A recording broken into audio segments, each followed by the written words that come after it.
औज़ुबिल्लाहिमिनश्शैतानिर्रजीम बिस्मिल्लाहिर्रहमानिर्रहीम नहमदुहु व नसल्ली अला रसूलिहिल करीम। मोहतरम दोस्तों, अस्सलाम वालेकुम। काफ़ी वक्त के बाद आपसे के रूबरू हूँ। जानते ही हैं कि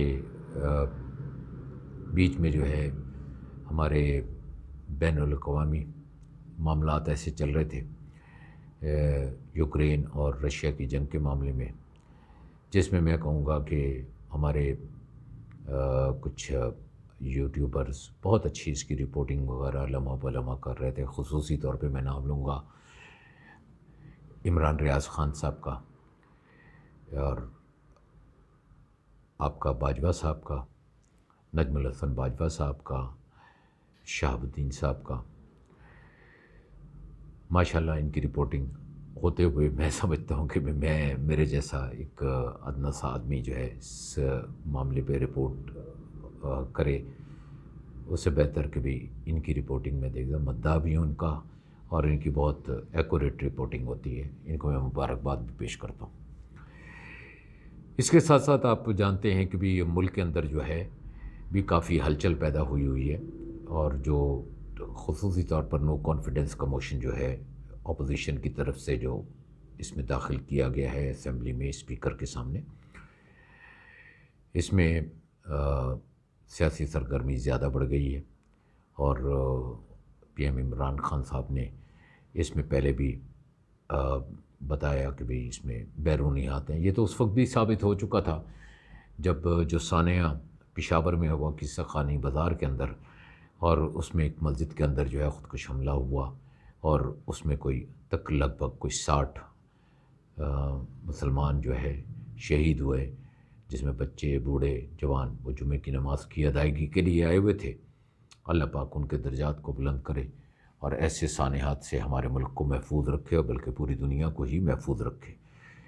जंग के बारे में मैं सिर्फ इतना कहूँगा कि जंग कभी भी कोई हल नहीं है, और जंग के तकरीबन दुनिया ही मुखालिफ होती है इसमें, क्योंकि बहुत सारी क़ुव्वतें जो है ना इन्वॉल्व होती जाती हैं, जिसकी वजह से पूरी दुनिया के ऊपर असरात पड़ते हैं, महंगाई के भी पड़ते हैं, सारी चीज़ों के पड़ते हैं। अब मैं आता हूँ हमारी लोकल पॉलिटिक्स की तरफ, जिसके अंदर बहुत इस वक्त गर्मा गर्मी है और गहमा गहमी है, और ऐसा लगता है जैसे कल ही जो है ना शायद इमरान खान साहब का तख्ता उलट दिया जाएगा। जबकि मैं अपनी यहाँ पर सिर्फ अपनी ज़ाती राय पेश करूँगा, जो मैंने पढ़ा, सुना और जो मुझ तक बातें पहुँची हैं उसकी मैं बात करूँगा। देखिए, ये अदम एतमाद की तहरीक जो पेश की गई है, पहले तो मैं आपको बता दूँ कि भी मेरी ज़ाती राय कि ये कामयाब नहीं हो सकेगी। और आज इमरान खान साहब कराची भी आए हुए हैं और एमके वालों से भी मुलाकात करेंगे। इसकी अब आप सोचते होंगे कि क्या वजूहात हो सकती हैं कि भी मैंने ये जुमला पहले कहा कि भी जो है ना ये कामयाब नहीं हो सकेगी।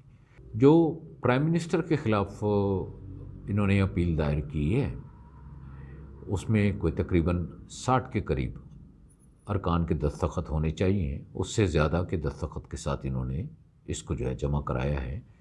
और अब तकरीबन इसको 2 दिन लगभग हो गए हैं।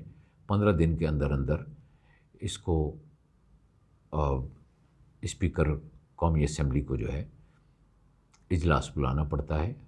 इसकी समरी भी लेकिन पहले जो है सदर के पास जाती है, और सदर फिर जो है कौमी असम्बली का इजलास को बुलाते हैं। अब इसमें जब तक आपका स्पीकर साहब इसका ऐलान ना कर दें कि आप के ख़िलाफ़ नो कॉन्फिडेंस का मोशन लाया गया है, अदम एतमाद की जो है ना तहरीक पेश की गई है, उस वक्त तक एक गवर्नमेंट के पास ऑप्शन ये होता है कि वो असेंबलियों को तहलील कर दे।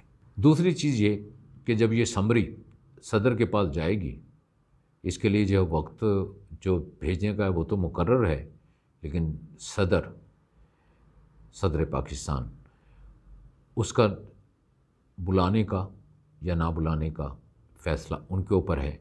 वो जितना चाहे उसको जिस वक्त चाहे बुलाएं। लेकिन मैं ये दोनों चीज़ों को समझता हूँ कि इमरान खान जैसी शख्सियत जो है इन दोनों चीज़ों को जो है ना नहीं अपनाएगी। ना तो वो असम्बलियों को तहलील करने की तरफ जाना चाहेगी और ना ही इसको रोकना चाहेगी, क्योंकि अब तक जो देखा गया है और वो ये देखा गया है कि वो अपने मौक़िफ़ और अपने उसके ऊपर तो हमेशा डटे रहते हैं। अब आता हूँ मैं इसके ऊपर कि क्यों नहीं मतलब इस ये अदम एतमाद की तहरीक कामयाब होगी। उसकी वजह ये मेरी दानिस्ता राय और जो मैं अपने जहन से सोच कर मैं आपसे बता रहा हूँ, क्योंकि ये खुफिया बैलेटिंग के ज़रिए नहीं होगी, ये ओपन बैलेटिंग के ज़रिए होगी। क्या आप समझते हैं कि हमारे मुल्क के अंदर जो लोग लाखों रुपए, करोड़ों रुपए खर्च करके अपनी इलेक्शन कैंपेन्स के अंदर वो फ्लोर क्रॉसिंग कर सकते हैं? नहीं कर सकते। 8 तो इस वक्त तक की इत्तलात के मुताबिक 8 तो जो अपोजिशन के जो है लोग ऐसे हैं जिन्होंने इस तहरीक में जो है हिस्सा ना लेने का फ़ैसला किया है, यानी इसकी हिमायत करने का फ़ैसला उन्होंने मतलब मुस्तरद कर दिया है, जिसमें से हुकूमत के राब्ते में भी लोग हैं और बाज़ ने तो अलल ऐलान भी कह दिया। अब यहाँ पर आ जाता हूँ कि भी अगर इनको 172 अरकान चाहिए हैं नो कॉन्फिडेंस लाने के लिए, जबकि उनके पास ऑलरेडी 8 ये कम हो गए और 160 की तादाद में और कमी हो गई। और इसमें अगर वो पीटीआई के लोगों को शामिल करते हैं तो क्या वो ऐसे लोग हैं इनके पास कि जो इस चीज़ को सीटों को अपनी गंवाएंगे, चाहे वो उसके बाद, क्योंकि अगर वो बल्ले के निशान पर जीते हैं तो फ्लोर क्रॉसिंग करेंगे। ये 14वीं तरमीम जो है ना ख़ुद नवाज़ शरीफ की लाई हुई है और इसमें फ्लोर क्रॉसिंग के तहत उनको अपनी सीटों से को छोड़ना पड़ता है। अब अगर ये उस दिन अटेंडेंस पूरी नहीं करते, नहीं आते, एक रास्ता तो ये है कि भी आप जो है उसमें शामिल ना हो, उस तहरीक के अंदर शामिल ना हो और उस इजलास में शामिल ना हो। तो क्या ये तादाद पूरी हो सकेगी? नहीं हो सकेगी। तादाद का पूरा करना अब ऑपोजिशन का काम है, जिन्होंने अदम एतमाद की तहरीक पेश की है। जब ये तादाद ही पूरी नहीं होगी तो अदम एतमाद की तहरीक जो है नाकाम हो जाएगी। और मुझे पूरा यकीन है कि इस दफ़ा फिर जो है इमरान खान साहब जो है ना इससे भी बआसानी निकल जाएंगे।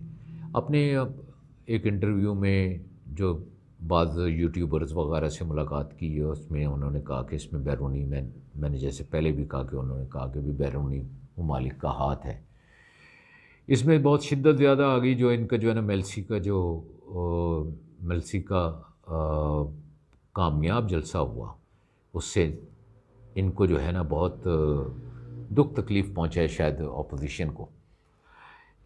इतना बड़ा जलसा कभी किसी ने नहीं किया ऐसे इलाके के अंदर, और ये एक भरपूर और कामयाब जलसा था और जिसमें उन्होंने दिल खोल कर बातें की अपोजिशन के लिए भी और क्या क्या हो रहा है पूरी दुनिया में उसके मुताबिक भी। मोहतरम दोस्तों, मैं ये बात यहाँ पर एक सिर्फ मिसाल देने के लिए एक बात कहता चलूँ कि ये एक ऐसा जत्था आपस में जमा हो गया है जैसे हमारी ये 4 उंगलियाँ और 5वां अंगूठा एक जैसी नहीं है। कोई लंबी है, कोई इससे छोटी है, कोई इससे छोटी है, लेकिन खाने का वक्त आता है तो ये एक ही साइज़ की हो जाती हैं। ये वो लोग जमा हो गए जो खाने के लिए जमा हुए हैं। और मैं कहूँगा कि अगर हमारा मुल्क आगे बढ़ रहा है तो खुदा का वास्ता है इसमें अफरा तफरी और हमारे हमसाया दुश्मनों का आलायकार किसी को भी नहीं बनना चाहिए और हमारे मुल्क को सही और मजबूत हाथों में होना चाहिए। अल्लाह पाक पाकिस्तान को कायम व दायम रखे, इस्लाम के नाम पर कायम व दायम रखे और उम्मत मुस्लिमा को आपस में जुड़ने की तौफ़ीक अता फ़रमाए और हक़ की आवाज़ को बुलंद करने की हमें भी तौफ़ीक अता फ़रमाए। आमीन। अस्सलामु अलैकुम।